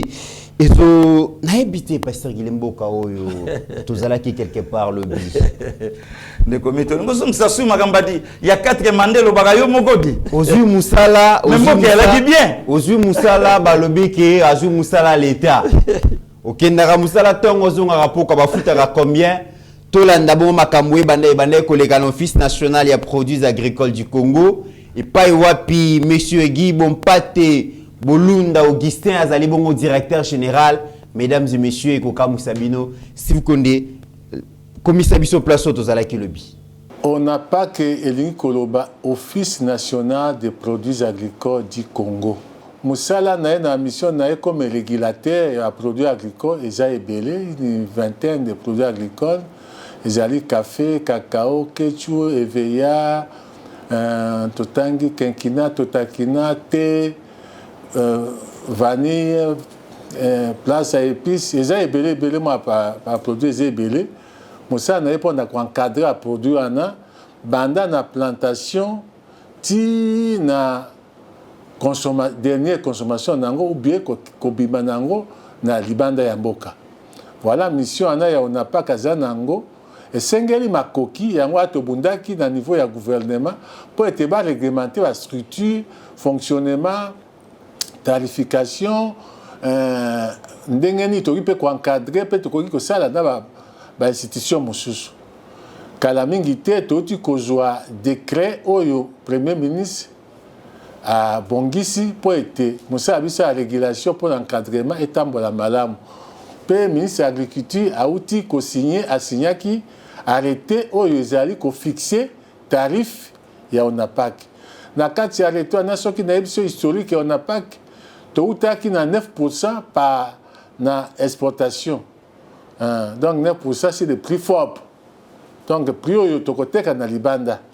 Alors ti bande konabiso ya fait que pe ya se kafu ba meme likamboso na prématuré ti to ekoyokana nde mokonzi ya mboka ayeko décider mikonzi ya mboka ayeko décider pour être ministre de l'agriculture a signé tarif ya 2%.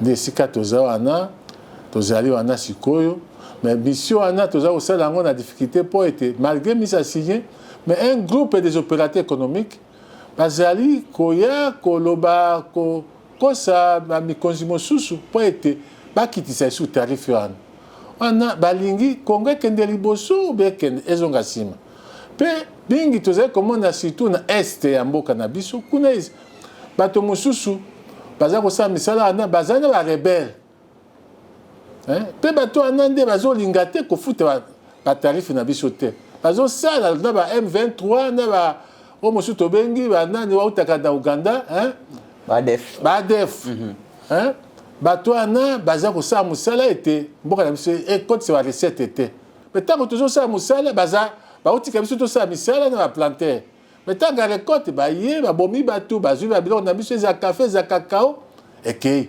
bamosusu mpe obeka fraude baokotisa cafouillage koloba kaka to balingi leta ekende liboso te nasali mingi nakutaki office par terre basalaire batravailleur baofuta bango 2000 3000 francs nalobi 2000 3000 francs francs congolais par mois mpe bamosusu bakosala 3 mois bakozwa 2000 wana te yango bapesanga kombo papa salaire mais lelo office oyo ekomi reprendre ebandi koreprendre lelo bakomi koloba balongola ngai concrètement balelo bakomi kozwa combien sous règne na yo te nakoki koloba te na salaire ya bango ntango nakomaki nafutaki bango 15%, lelo na multiplie yango fois 2 nabi montant wana ezali relatif à 15% ya salaire na bango lelo ekomi 30%. mpo naokende d'ici programme na ngai tokoma décembre nafuta bango 100%.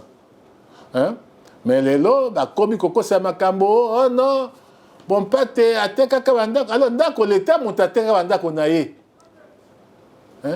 apondaki maison moko ya cabinet na ministère de l'agriculture na affaires foncières bapesi ye mandat ateka bon pate ateki te mpe mbongo wana atekaki tosala yango misala minene misala nini nasombi bandako natongi baentrepôt soki natangeli yo na Kinshasa nasombi usine munene natongi entrepôt na Kinshasa ezali wana usine eza wana na Kisangani natongi entrepôt na Goma natongi entrepôt na Bukavu natongi entrepôt mibale mpe nasombi usine ya munene na Kalemi nasombi ndako na Matadi nasombi ndako na Kikwiti nasombi ndako na Inongo nasombi ndako na Isiro natongi na Magi natongi na Inongo nasombi lopango ndako na Gemena natongi entrepôt na Mbandaka natongi entrepôt nasali misala minene nakutaki asala ata mutuka ata vélo pamba te nasombi ya mituka nasombi ya moto mpo agronome akende ba vulgarisation nasombi bausine balaboratoire ya café ya cacao nasali misala mingi bato wana balingi Fachi Beton akende liboso te balingi kobloke démarche ya Fachi Beton parce que misala nasali ezali mpo na mandat ya mokonzi ya mboka mais bango ko balingi Fachi te bazoluka kobebisa lelo soki okei na bamboka wana loba so okei na Inongo ville mpo nani balingi nga nakende député bango mona poninga mpo amoni misala nasali kuna en tout cas nga alingi na vision na nga ezali d'abord chaque province na somba 2000 hectares pe projet wana endimami na gouvernement naza nango 2000 hectares na chaque province au total ce qui va faire 52 000 hectares 52 ou 56 quelque chose comme ça pe wana ekoya ko booster économie agricole ya mboka na biso parce que toujours plus de 56 000 hectares na mboka oyo en tout cas mboka mobimba ekotonda na misolo ekota na kese ya leta mingi bato ya matongolo miso oyo bazosalaka barebellion na mokuna balingi politique wana te bango alingi obele kaka ba café na biso ya cacao ekendeke na mboka bapaya gratuitement na laki café lekate bazosepela te eta les sièges bloqué nyonso yango monaki kutu ngai nazwaki na sali bakafe bakado nakopesa arme na biso na Goma bazosepela te babia olakisa nini nake kopesa gouverneur bakafe ya kitoko po basoda biso azwa bango mitema yango nde baye kokosanga makamba balongola ye kaka po ye azobloke biso na bloke bango nini mpo ngai natika bango fode kotaka mpe kafe kakao na biso ekendele na mboka bapai lelo to bamosusu baodevoir biso ya 6 millions de dollars balingi bafuta yango te 6 millions de dollars ka mpona café na cacao cacao kaka kutu biso toyebi kaka ke kuna eza bacoltan eza baminere mosusu mboka na yo na cacao mpe na ganye bango ya procès ti awa na cassation bakotelinga to nazala na ifo natambola na ekenge bakoki koboma ngai 6 millions de dollars mpona cacao kaka na bloke bakote na bango kaka na bloke bakote na bango na babanke nazali awa naotambola ifo natambola na yango natambola na polisi te nazwi polisi sikoyo mpo balingi baboma ngai mpo nakangi bakonte na bango yango bazali batiki este na bango bayawa kofandela bakota na présidence mabe bakota na primature mabe bakota na ministère songolo mabe mpo ete kaka balongolanga kaka biso toyebaka lisusu te ke Congo eproduisaka bakafe na bakakao ekendaka mboka na yo eza na makoki ebele en tout cas na programme oyo totie soki mpe nayebi papa Faci aza kotala yango mpe aza koyoka nga mpe ayebi yango ke kala mingi te économie agricole eza kozonga mais bafraude wana bango balingi te balingi kaka lete ezaka pauvre ntango bamoni ke tozongisi makambo na bloke bakonte na bango ali bakoti mpo balongolanga mpo soki na longwe barécupere mbongo pasteur kilinga nakanisaka na baest ya république démocratique du Congo bavoisin na biso bapiyaka kaka coltan bapiyaka kaka diamant bapiyaka kaka balithium bapiyaka bamanganèse na baproduits agricoles bakakao na bakafe bazobima de manière frauduleuse état de siège ekofrene mpe yango nzoka nde baproduits agricoles mpe kotisaka mbongo na mboka pasteur kili ndeko miti bongo bapapa Bemba Saolona par son âme commémorer mon colonel Aliwa samedi le 1er juillet. Puisque Batubele ba évité papa Jean Bemba. Le patronat zaïrois batu oyo basali mbongo na commerce. Bongo na bango bazulango pe na ba café. Ba ya Gabi vie Gabi papa Gabriel Mokia. Ba mbongo na bango basali yango wapi. Pezana l'art. Ouais.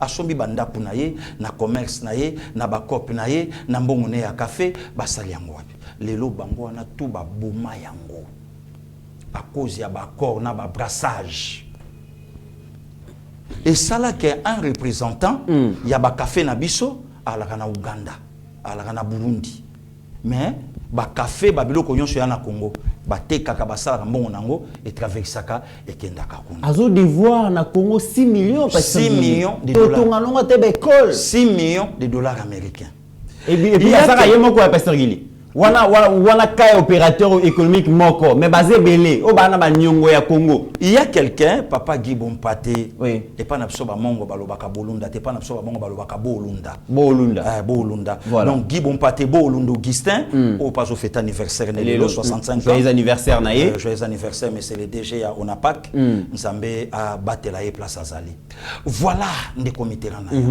et mutu moko aye na vision ya mokonzi mboka na vision ya chef de l'État nde lelo muta komi vilpande nde muta komi mabe nde muta komi non il faut bazongisa muto yo ya 18 ans o ya bandai ko futa ba travailleurs 500 francs congolais pasteur Gili 500 000 francs congolais au bossani ba zéro non pasteur Gili de commit au bossani ba zéro au bossana ba zéro ndenge ni 500 francs congolais pasteur Gili kasi 5 moko na ba zéro mi balé F one la saka francs et C one la saka congolais 500 francs 500 francs 100 francs 200 300 400 500 francs un salaire muta futa ba 1500 travailleur a sali du 1er au 30 au 31 aya zombon ba yebise babi yoko tumto na nyonga 1500 1500 francs congolais ba pesa ka sombani gâteau batu bakufa na ona pakwana batu bengana bango na bandapu batu bazwaka refuge place wana bongo ngungi epai parce qu'il pas d'autres à sérieux parce qu'il salaire à 500 francs 750 coûte au salaire à la fin du mois il faut c'est encore dit on n'a pas que 1500 francs 1500 ya yepo joie moko kuta sala na mwasi hôpital azobunda na fatigue na bakisi babengi yaya bafuti bon rekoti webi kande to benga na kamiti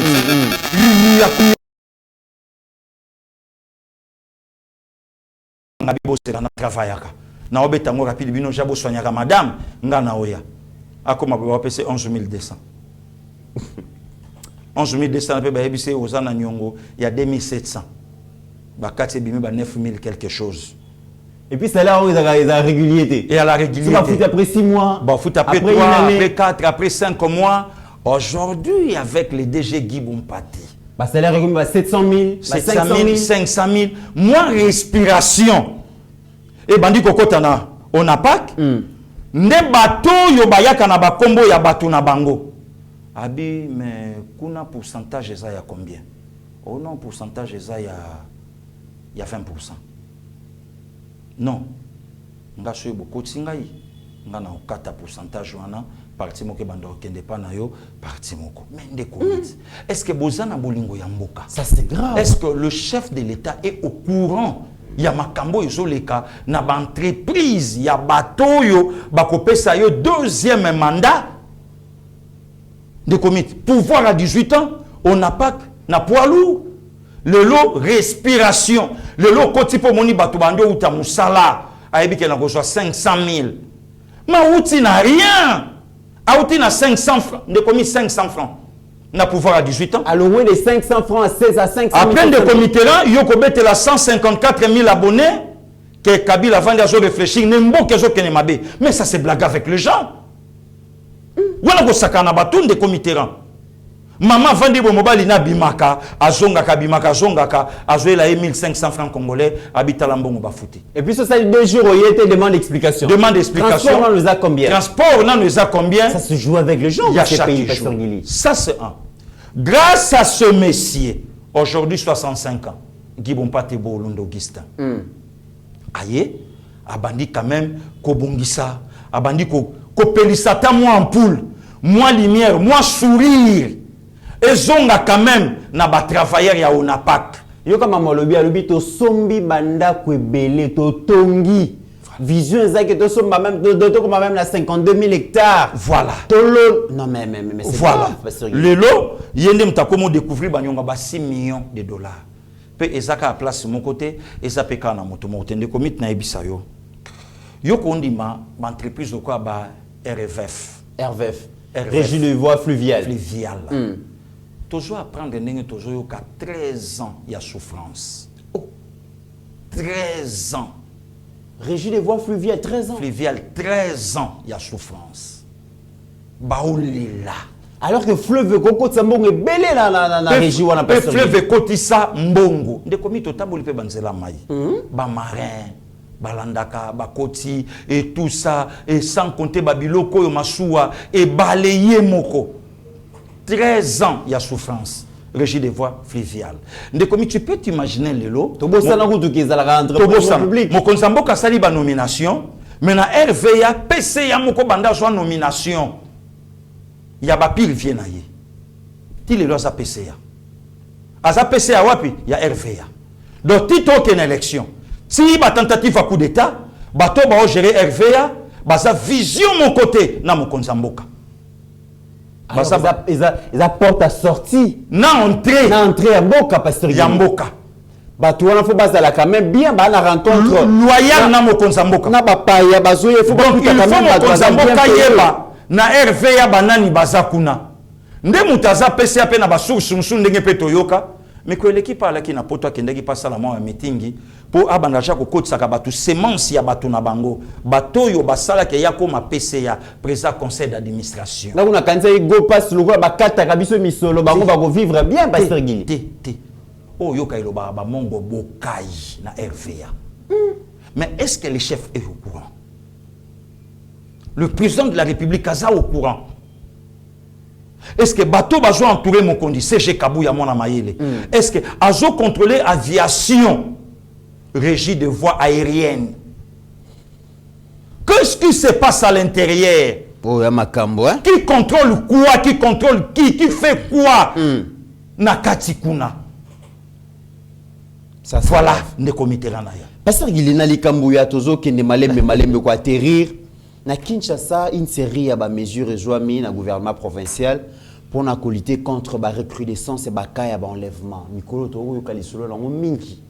Est-ce que les groupuscules ya ba tout mon côté ba li ba intimider ba kinois ko kota ma bo bangi ko créer les régimes en place ba problème pour créer sentiment d'insécurité pour ba silika ba se révolter. Alors, le gouvernement provincial va interdire la circulation de taxi où ils ont tenté de filmer. Ils ont tenté de faire un respect à la limitation à nombre de passagers dans le taxi, taxi bus et tout ça. Pour afficher visiblement le numéro d'identification de taxi. Mais la population quinoise, tous à la vigilance. Au taxi, sur le quand même la peinture jaune, et ça un numéro d'identification, et puis n'a habité ma les le comité toujours soutenir le VPM Peter Kazadi et mon amayele. Vraiment en tout cas faut qu'on mette au fond la mise actuellement na makambo et comment les cas na ville province à Kinshasa. Non seulement l'enlèvement, na tracasserie. Et les qui? Embouteillage, tu n'en parles même pas. Surtout ça, tracasserie. Comme Kakolande la Babylone, qu'on nyon son aponanime. Les comités ont chité déjà en l'année 2023. Déjà, tu as déjà 200. Tu as vu qu'il y a un mouvement et qu'on allait payer. Tu parce qu'il y a 6 mois pour une élection. 5 mois même. 5 mois d'ailleurs. 5 mois. Bah, ma cambo qu'on allait ébélé. Au toko vivre yango alors toujours c'est la vigilance ya mona mboka Peter Kazadi ya ko meka ko veiller na babiloko ya bakuluna instrumentalisation ya ba jeune par les leaders politiques babiloko belé ba makam tout on a des comités ko meka ko landela et na yebi qu'avec le VPM Peter Kazadi ordre kokota. Très bien. Pasteur Gili, photo H Dazola Kisawana.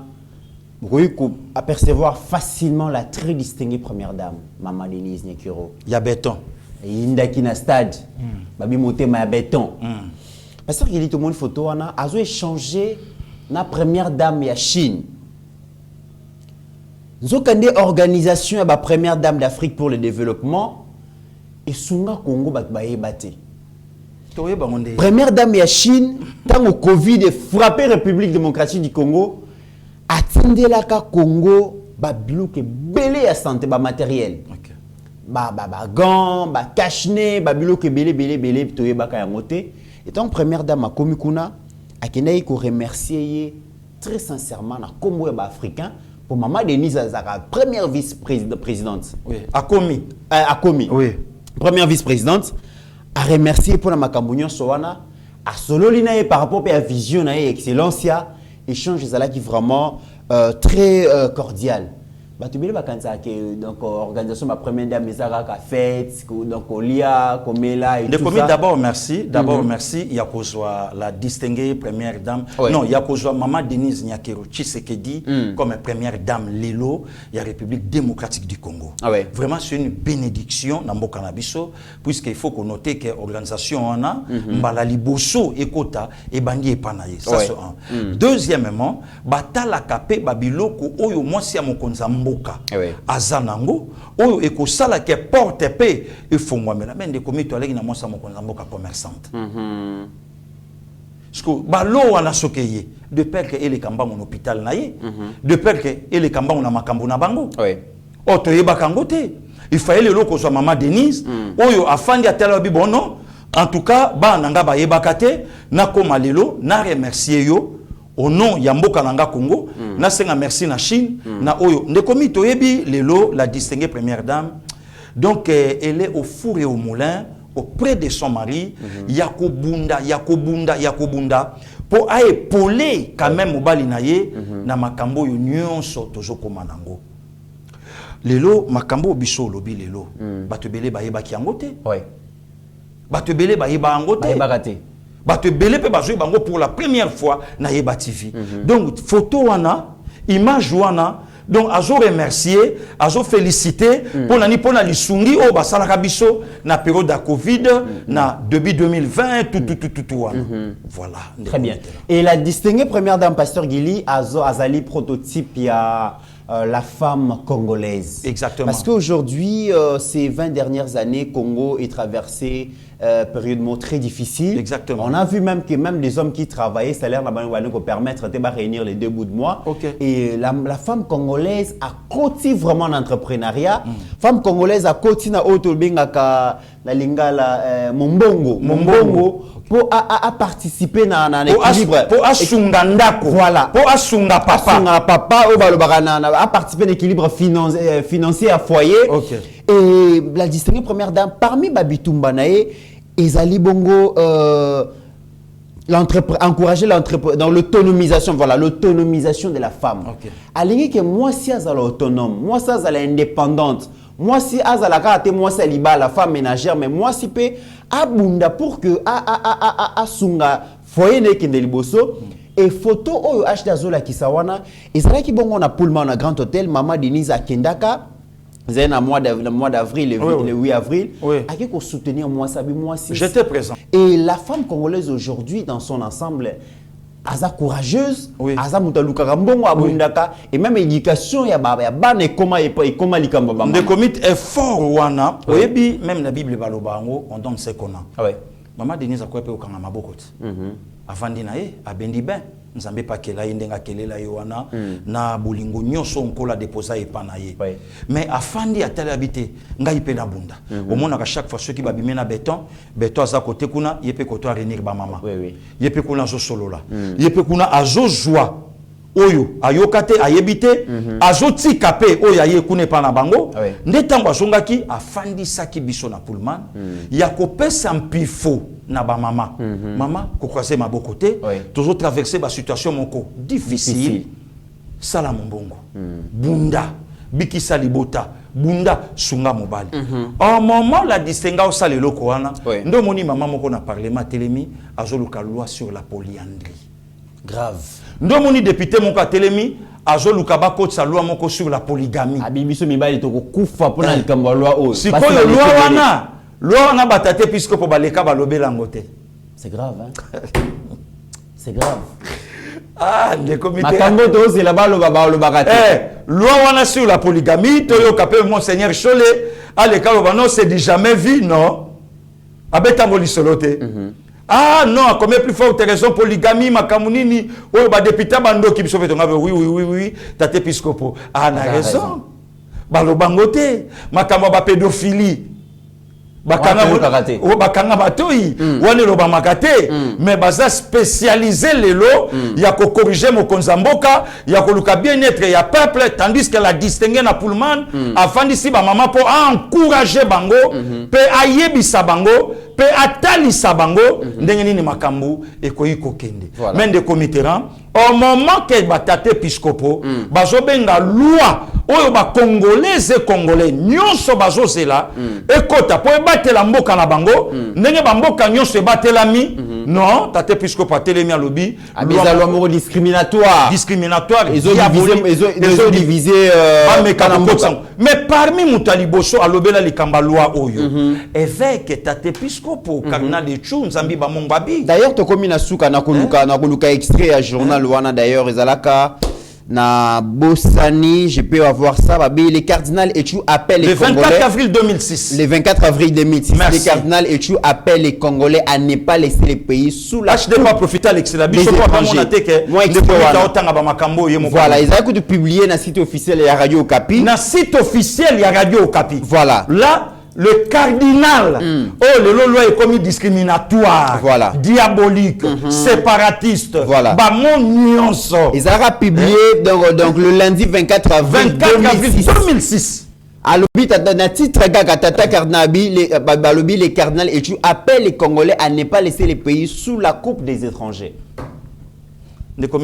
C'est par là que nous allons mettre fin à cette émission. HD, merci. Mesdames et messieurs, pour clôturer définitivement l'émission à l'élo. Et puis Tolingambo Cannabiso. C'est pas pour rien même Seigneur Aluka qui a eu la température dans la moto. Oui. Qu'est-ce que les gens disent de moi?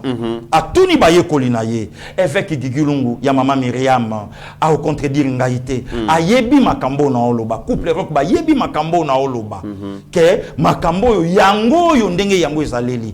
Mais est-ce que lelo mon Seigneur Chole, tate pisco pambongo, lelo bako vandisa babe, lelo bako vandisa bateau nyonso ba osela nzambe na église sainte catholique, batou na bango démarche toza à côté, toza malamu bomba yo réponse na bango. Très bien. Merci Nayo de comité. Nous attaquons personne. OK. Biso peut toujours défendre Mboka puisque de comité biso toza na passeport rouge terre. De comité biso le lo yo problème est cause à la monseigneur Cholo qui ne ba kiti mutu mon avion ba kotisi. Pasteur Gilbert Bakanisa que toza la consciente na ba risque toza. On est conscient mais toza animé par le patriotisme, passion toza na pona Congo. Ne sala que to continuer koloba. Le lo bobo sani aussi. L'église sainte catholique. Le lo bobo sani oyo azo bambali banga te maye po kanga kaka porte akokai même kozala mutu chaque dimanche bakenda kotika mabonze pa mama na ye boliaka keloko moko pe kota ya bongo. Voilà des comités. Merci Pasteur Gili. Merci vraiment le lo ezalaki au pesimboambo aboyi namoni bo commenter belé mais ba musupe ba commenter te avant émission ici là complètement et ça tambote. Commentaire na ministre la rabiso bien hein bo commenter au commenter si biso ozo commenter à partir à Wapi à Libreville à partir à Mbujimai à Kananga à partir à Mbandaka à partir à Nord Kivu Sud Kivu à partir donc beaucoup mais la biso ça nous fait du bien tout le temps à commentaire na bino. Exactement. Et ça la kabiso même il y a Chela il y a Boma il y a Mbandaka il y a Likasi ba bi passer Gilibino ka mikilité Kasumbalesa donc Kikwiti donc Madimba Masimanimba. Donc, ça nous fait tellement du bien. Bandeko ya Kasangulu, bandeko ya Chela, beaucoup mais la biso et que ça la biso bien. Merci na Steve Condé, notre réalisateur. Vraiment, merci Maïs. Merci na Nyoso Oyo Bozo Sala. Vraiment bino bato bolanda biso chaque jour. Particulièrement na PC salutation spéciale na Didier Baye Mbombo, na Big Manager, na Bosanité. Papa Mbemba Kaila, hein, nazwaki message na yo vraiment merci pour l'encouragement. Bana bazoko la Moussa les autres qui liboso. Merci grâce beaucoup. Nabino. Papa Mbemba merci. Voilà, grâce Nabino nde tozo qui liboso. Au-delà de nos divergences d'opinion, mesdames et messieurs, la RDC reste plus grande que la somme de nos ambitions individuelles. En attendant, portez-vous bien car chaque jour est une vie. Merci. Ta grâce, seule ta grâce. Nous voulons instaurer un état de droit. Et dans un état de droit, il y a une justice indépendante. Ce n'est pas à l'individu Félix Tshisekedi de commencer à faire justice.